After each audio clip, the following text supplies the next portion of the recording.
దంగల్ ఆమీర్ ఖాన్ నటించిన ఈ చిత్రం మహావీర్ సింగ్ ఫోగట్ అండ్ ఆయన కుమార్తెలైన గీతా ఫోగట్ అండ్ బబితా కుమారి ఫోగట్ల రియల్ లైఫ్ స్టోరీ ఆధారంగా తెరకెక్కింది. సినిమా చూసారా? చూడకపోతే ఈ ఇన్ఫర్మేషన్ మీకు అర్థం కాదు. అందుకే డెఫినెట్ గా దంగల్ సినిమాని మీ నియరెస్ట్ థియేటర్స్ లో చూడండి. ఇంతకీ అసలు విషయం ఏమిటంటే, దంగల్ చిత్రంలో ఫోగట్ సిస్టర్స్ యొక్క కోచ్ ని ఆల్మోస్ట్ విలన్ గా పోర్ట్రే చేశారు. మహావీర్ ని ఓ క్లోజ్డ్ రూమ్ లో లాక్ చేసి ఆయన కూతురి మ్యాచ్ ని కోచ్ చూడనివ్వలేదన్నట్టుగా సీన్ ని రక్తి కట్టించారు. రియల్ లైఫ్ లో గీతా ఫోగట్ అండ్ బబితా ఫోగట్లకు 2010 కామన్వెల్త్ గేమ్స్ టైంలో ట్రైనింగ్ ఇచ్చిన కోచ్ పేరు మిస్టర్ పిఆర్ఆర్ రామ్ సోడి. ఈ చిత్రంలో ఆయన రోల్ ని విలన్ గా చాలా లిబర్టీస్ తీసుకుని మరీ పిక్చరైజ్ చేశారని, తన రెప్యుటేషన్ కి భంగం కలిగిందని సోడి మీడియాతో అన్నారు.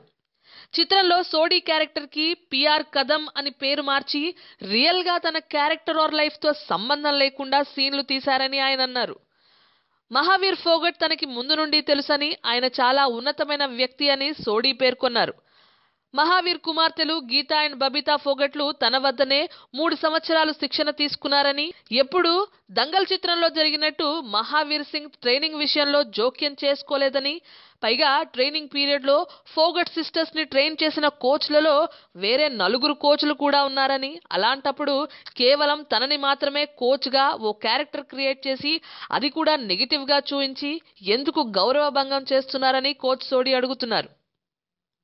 అయితే ఇప్పటికే తనని చాలా మంది ఫోగట్స్ తో ఇలా బిహేవ్ చేశావా అని అడుగుతున్నారట. తను దంగల్ చిత్రాన్ని ఇంకా చూడలేదని, చూసిన తర్వాత రెజ్లింగ్ ఫెడరేషన్ కి కంప్లైంట్ చేసి ఆమీర్ ఖాన్ ని ఎక్స్ప్లెనేషన్ అడుగుతానని సోడి అంటున్నారు. లుధియానాలో సినిమా షూటింగ్ టైంలో చాలా సార్లు ఆమీర్ ఖాన్ తనని కలిసి రెజ్లింగ్ గురించి క్వశ్చన్స్ అడిగారు, కానీ తన పర్సనల్ డీటెయిల్స్ అడగలేదట. అలానే క్యారెక్టర్ ఇలా ఉండబోతోందని చెప్పలేదని ఆవేదన వ్యక్తం చేస్తున్నారు కోచ్ సోడి. సోర్సెస్ ప్రకారం సోడి పరువు నష్టం దావా వేసే ప్లాన్ లో ఉన్నట్టు తెలుస్తోంది. మరి ఆమీర్ కోచ్ సోడికి ఏమని సమాధానం ఇవ్వనున్నాడో వేచి చూడాలి.